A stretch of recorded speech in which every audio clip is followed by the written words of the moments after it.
future. I'm Yeti from Interview IA, and today we're talking about the E in DEI and B, because it's something that we are heavily focused on at Interview IA, and it's something that our guest talks about quite a bit. And so, first of all, Glenn Newman. Is Glenn Newman Jr.?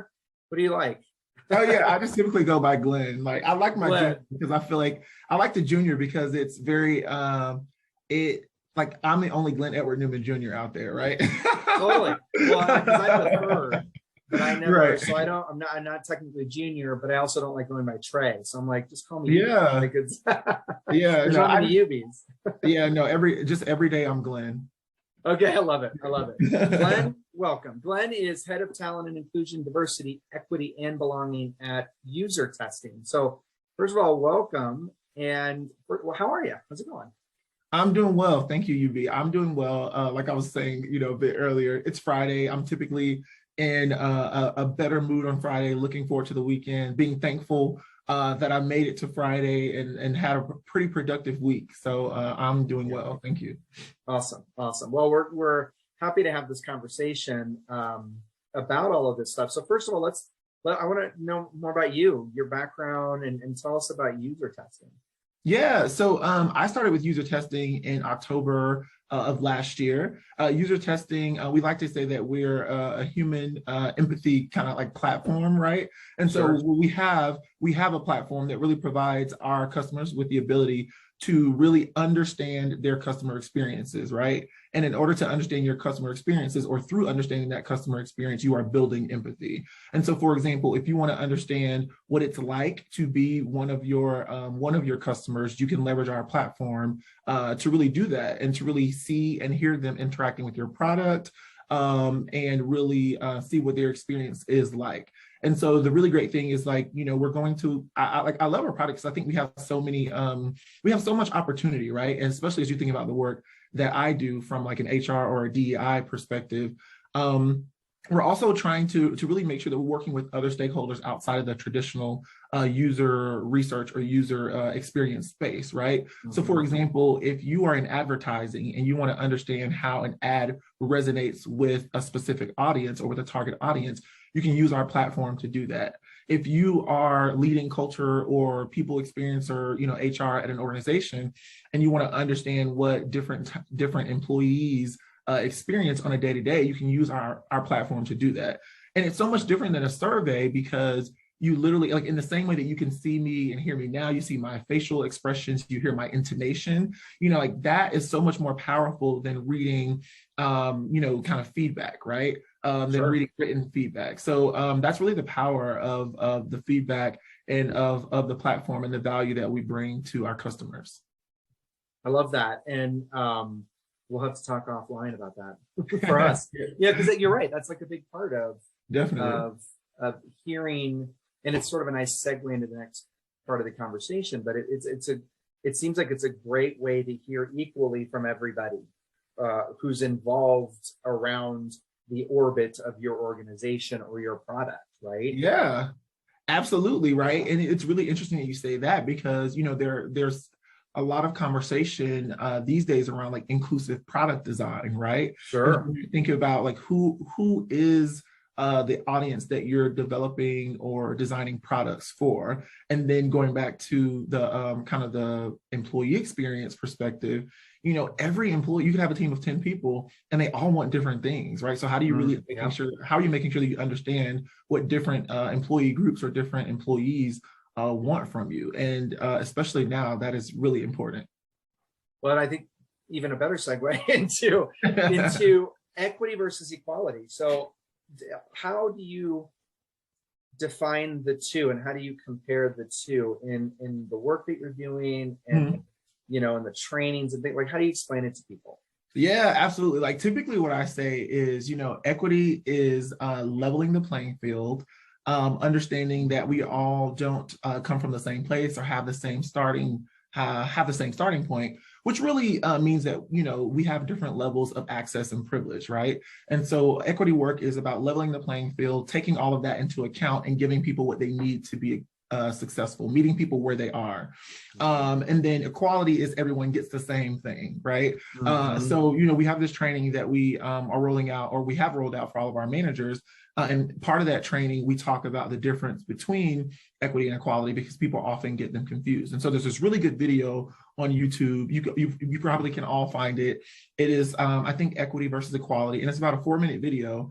And what it really does is it uses, kind of everyday, I like to say everyday, like figurative language to help convey the message. And so like one of the images is just around, like, think about a bicycle, right? So I am 6'2". So the bicycle that you design or develop for me is going to be different than the bicycle that my 5-year-old niece, who, maybe she's 4 feet tall at this point. Maybe she's 3 feet. Maybe she's 3 feet tall. I have no idea. Right. The point is, like, the bicycle that you designed for her is very different from the bicycle that you designed for me. Now let's add in an additional layer. Let's just say my 5-year-old niece had a physical disability, then that bike would definitely be different, right? And so, equality says everyone gets the same bike. Equity says you design the bike to fit the needs of the specific person, right?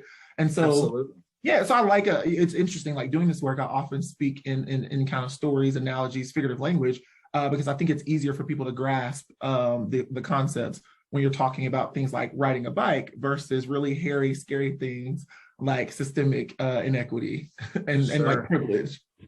No, and I think, that's, that's the thing, right? It sort of gets off topic a little bit, but I think that everybody's trying to learn, I think ever since George Floyd's murder and because of everything that COVID exposed in terms of what people have access to and what certain communities don't have access to that others should, that it fits into this conversation.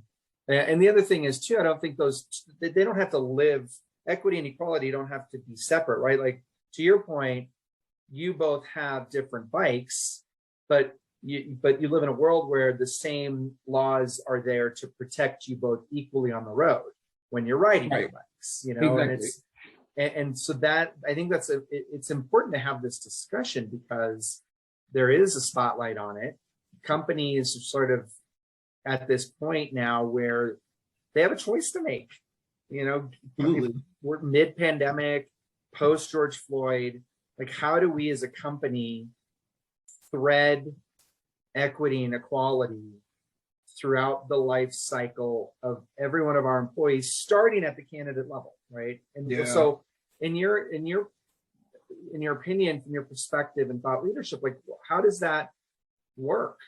How do companies do that? Yeah, I think it starts by having the conversation we're just having. So like leveling, not necessarily leveling the playing field first, but making sure level setting around what is equity, right? And helping people understand, like, let's start by defining this word, right? And making sure everyone is on the same page around what it means. And then let's look at our people processes and let's look at the employee journey and think about where we have opportunities to be equitable, right? And so, let's take in interviews, right? Like, there are some people who interview very well, right? They interview very well because they've done it. They interview very well because they've had a lot of prep. Like, I went to Emory, they did an amazing job. Our career services, offices, coaches, resources. We had I had access to a ton of resources to really help ensure that I was prepared. Not everyone has that, right? And so I think, taking it from like a talent acquisition perspective, it's, how do we're always thinking about, I'm speaking to and interviewing this candidate to see if they can do the work, right? So, of course, we want to make sure that we have structured interviews and things like that. And, there are going to be candidates who interview better, and I'm using air quotes, than others. Well, let's understand. I think, the equity piece is understanding why some people interview better than others, right? And then I'm, again, better in air quotes than others. And then, because someone did interview well, does it mean that they can't do the job? Does it mean that they don't have the qualifications? Or does it mean that they haven't really been prepared to articulate the work that they've done in the past and their qualifications for the role? And I think it becomes really challenging, right? I'm not saying that equity work is easy. It's very difficult, actually. However, I just think, when you have that understanding, you start to ask yourself as a hiring manager or as an interviewer or a hiring team, you start to ask yourself, those questions. Absolutely. Well, and I think that's where structure helps, right? Because it's funny because structured interviews have been proven in research and other ways since the 1940s, right, to be better at making better hiring decisions. However, we get in our own way, right? Because we think we're better at evaluating each other, when in reality, we are not. Yeah, there's gems out there and people who, you know, they've interviewed for the same position 1,000 times, or they've interviewed 1,000 candidates, and you know, they have a pretty good idea, putting their finger in the wind of right, you know, more often making a good decision. But at the end of the day, it's like you can't effectively look at every candidate equally and understand their equity position, to your point, in the candidate experience, right? Like we don't know enough about where they're coming from. Can they even jump on a Zoom meeting for a remote interview? Because they have internet or they don't. Yeah. And we tend to mark against them because of that. Right. Even though it has nothing to do with the job. Exactly, right? Because we're operating under the assumption that everyone has, you know, equal access to, to your point, internet, to a quiet place to take the call, to a quiet, you know, to those types of things, to the interview prep or the resources, right? And so, like, you know, like history and research tells us that these things are compounded like over time, right? In everything from, you know, I live in Atlanta, and you know, there's a history of redlining here, like in many other parts of the US, right? Yeah. And so when you think about the impact that has on someone's future, you know, you may live, and so, you know, take two students. One lives in an area of the city where the property taxes are lower. Well, that means that the school is getting that the public schools that this person or child is going to is getting less funding. As a result, maybe there are more students in the classroom. As a result of that, maybe they get less one-on-one time or coaching or tutoring from the teacher. As a result, you know, like that has like compounding, impacts. And then, you know, despite all of those, like in spite of, you know, these two students, one who lived in a higher property tax, you know, neighborhood, and the other, they both go to Emory, right? Well, you know, one was more prepared because they had access. They had that, you know, they had those resources that just because of where they lived, you know, they had more resources. Their high school or middle school had more resources than the other, right? And then one student struggling because they weren't as well prepared. Well, they weren't as well prepared because of anything like they did. They may have studied the same. You know, heck, the one student may have studied less than the other student. Right.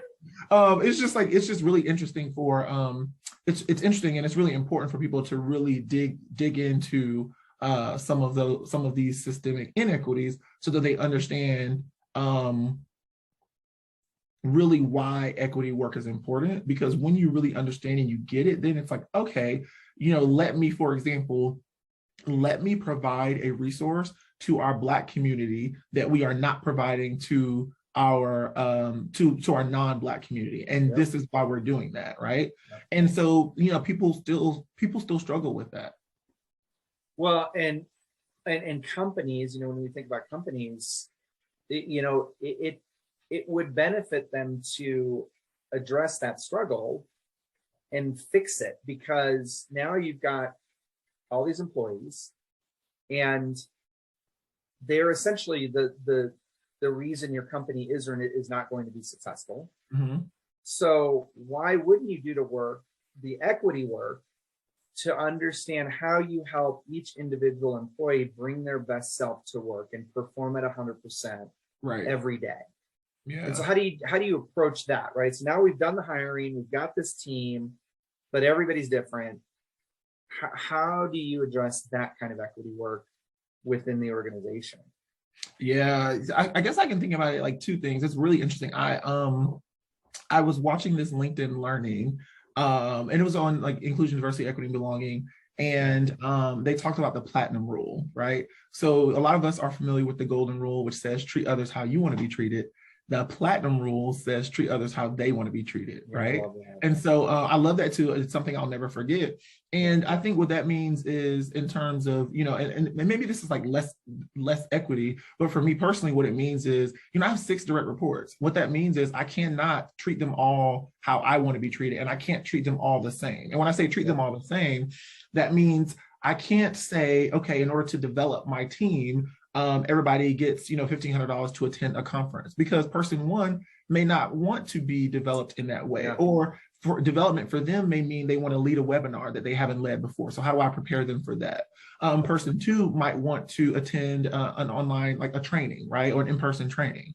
Person three may want a stretch assignment, right? And so, that's really understanding, it's really me understanding what the team wants and what they need, going back to the equity, understanding, giving people what they need to be successful, understanding that, right? And then I think from an overall approach, it's, really, I think companies can start at least high level from understanding kind of the similarities, and not similarities is not the right word. I think companies can start by understanding how historically excluded groups have been excluded and what they have been excluded from, what haven't they been given, what haven't they been provided, what access or privilege don't they have, and starting from there, right? And in that way, you're kind of like, again, like I go back to like certain groups, like if we know that, Black women are severely underpaid as a group, then why don't we start by investing and making sure that Black women in our organization are fairly compensated, right? And that's just like companies in general, right? So it's like starting from the places where and you have data,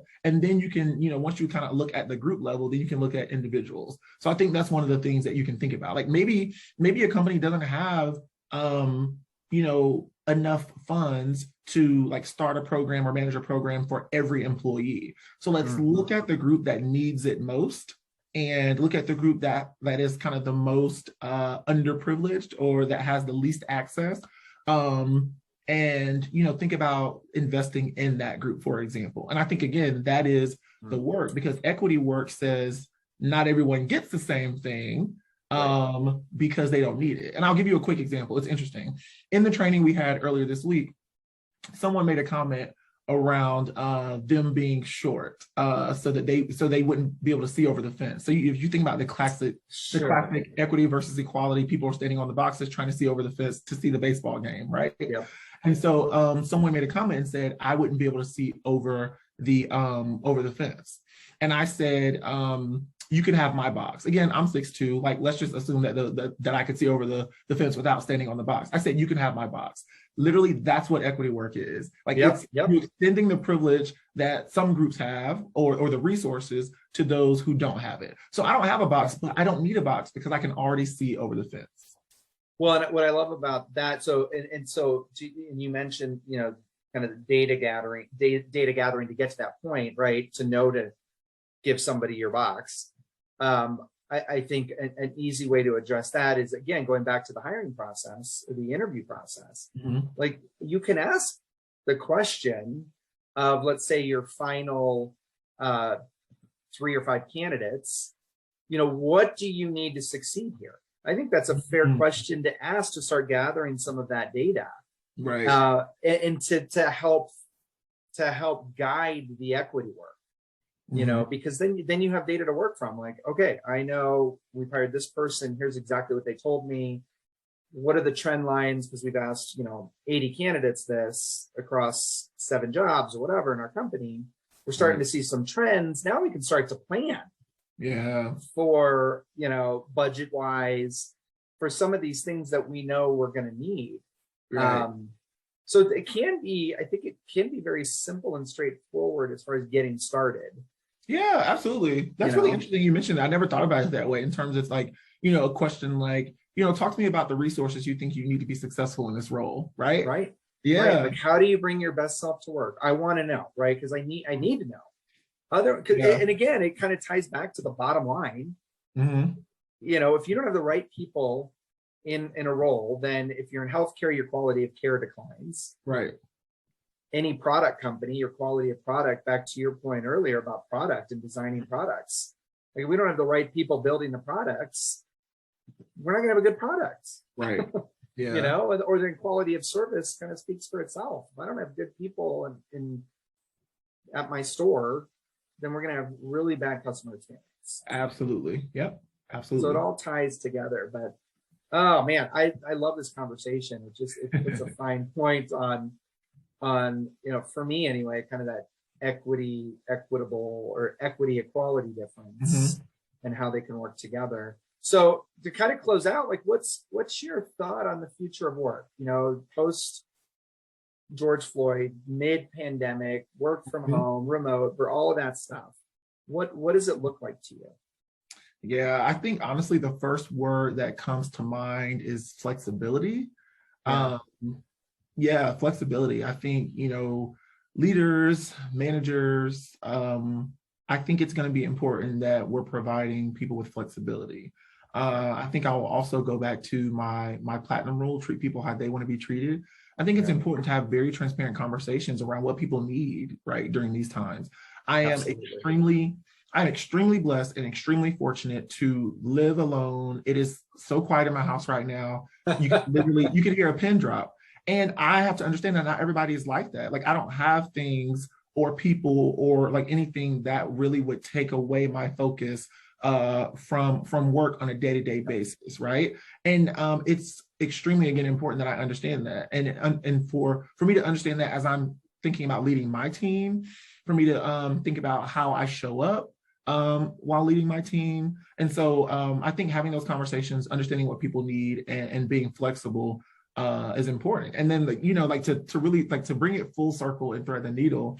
It's like you can have someone on your team who was performing like immaculately pre-pandemic, and now their performance has declined. And so you have to ask yourself, what has really contributed to that decline in performance, if there is. Absolutely. And so I think, it's meeting people where they are, right? And giving them what they need. And so I think definitely flexibility and definitely transparent conversations and managing expectations and understanding that performance as it was defined, you know, again, pre-pandemic is certainly not going to be the same.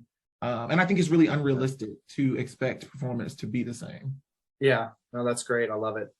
Great way to end the conversation. Glenn, thank you, man. It was it was great to have you on here. It was a great conversation. Thank you. Absolutely. Thank you so much. I appreciate it. Absolutely. And thank you, everybody, for continuing to tune in to Higher Future. We will check in. Take care.